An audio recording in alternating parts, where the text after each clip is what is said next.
Friends, welcome back to our channel Suryalakshmi. ఈరోజు అయితే మనం ఎగ్ ఫ్రై అయితే చేసుకోబోతున్నాం. దానికన్నా ముందు మనం ఎగ్స్ని అయితే ఉడకబెట్టుకొని పెట్టుకోవాలి. ఫస్ట్ ఇప్పుడు మనం స్టవ్ వెలిగించుకొని కళాయిలో ఆయిల్ అయితే వేసుకోవాలి. ఆవాలు, జీలకర్ర అయితే కొంచెం కొంచెం అయితే వేసుకోవాలి. ఆనియన్స్ అండ్ చిల్లీస్ అయితే వేసుకోవాలి. మనమైతే ఎక్కువ ఆనియన్స్ తీసుకోవాలి. ఒక గుడ్డుకి 2 ఆనియన్స్ లెక్క అయితే తీసుకోవాలి. కరివేపాకు కొంచెం అయితే వేసుకోవాలి.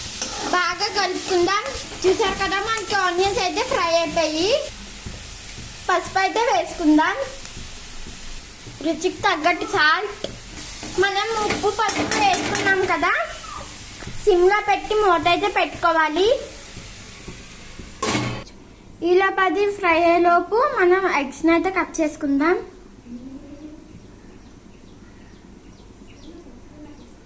ఈ విధంగా అన్ని కూడా కట్ చేసుకోవాలి. చూసారు కదా, ఇలాగైతే హాఫ్గా అయితే కట్ చేసుకోవాలి. మూత తీసుకుందాము. ఇప్పుడు మనం చూసారు కదా, మనకి ఆనియన్స్ అయితే అలా ఫ్రై అయ్యాయో. కొంచెం కారం అయితే వేసుకోవాలి రుచికి తగ్గట్టు. కొంచెం చికెన్ మసాలా, కొంచెం ధనియా పౌడర్ అయితే వేసుకోవాలి. బాగా కలుపుకుందాం హైలో పెట్టుకొని. ఇందులో మనం కొంచెం లైట్గా అయితే వాటర్ వేసుకుందాం. వేసి అయినట్లయితే వేసుకోవాలి.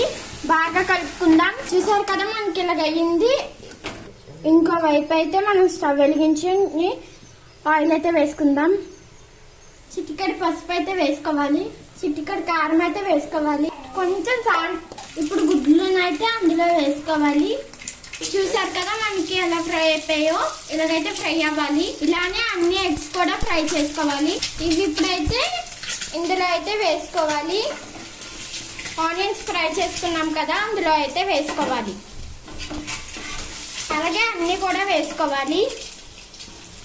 చూసారు కదా, మనకి ఎగ్ ఫ్రై అయితే ఇలాగొచ్చింది. ఇప్పుడు ఉప్పు కారం సరిపోకపోతే అడ్జస్ట్ చేసుకోండి. మీ దగ్గర కొత్తిమీర ఉంటే వేసుకోవచ్చు. మన కూర అయితే రెడీ అయిపోయింది. చూసారు కదా, మనకి ఎంత కలర్ఫుల్ గా చాలా బాగుంటుంది కర్రీ. హెల్త్ కూడా చాలా మంచిది. Please subscribe to my channel. చాలా మంది చూస్తున్నారు కానీ సబ్స్క్రైబ్ చేయట్లేదు. Please do like, share and subscribe to my channel. That's it for. మనం ఎగ్ కర్రీ అయితే చేసుకున్నాం కదా. ఆనియన్స్ ఫ్రై చేసుకున్నప్పుడు అల్లం వెల్లుల్లి పేస్ట్ అయితే వేసుకోవాలి. ఆ క్లిప్ అయితే మిస్ అయింది. మీరైతే ఆనియన్స్ ఫ్రై చేసుకున్నప్పుడు అల్లం వెల్లుల్లి పేస్ట్ అయితే వేసుకోండి. మనకు టేస్ట్ బాగా వస్తుంది. Bye bye.